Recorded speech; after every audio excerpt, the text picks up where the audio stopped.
અગત્યના સમાચાર જૂનાગઢ મહાનગરપાલિકાના કમિશનર શ્રી ડોક્ટર ઓમ પ્રકાશ સાહેબની સૂચના અનુસાર મિલકતવેરા વસૂલાત શાખા દ્વારા વર્ષ 2023-24ની રિકવરી ઝુંબેશ અંતર્ગત નીચે મુજબ કાર્યવાહી કરવામાં આવી.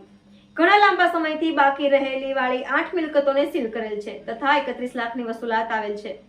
જૂનાગઢ મહાનગરપાલિકાની કરવેરા શાખા દ્વારા આવી મિલકતોને સીલ કરવાની કામગીરી હાથ ધરવામાં આવેલ છે, જેમાં ખામધોળ, કાળવા ચોક, જયશ્રી રોડ, અક્ષર પ્લીઝ 3 અક્ષર પ્લીઝ 4, મહારાજ પેલેસ મળી કુલ 8 મિલકતોને સીલ કરવામાં આવેલ છે. આ કામગીરી Dolatpara zonal officer Shri Keyur Nathani, Joshipara zonal officer Shri Nituben Vyas, Timbavadi zonal officer Shri Tripalsinh Rayjada અને house tax superintendent Viral Joshi, assistant commissioner tax Kalpesh G Toliya તથા નાયબ કમિશનર શ્રી એ ઝાડાના માર્ગદર્શન હેઠળ કામગીરી કરવામાં આવી હતી.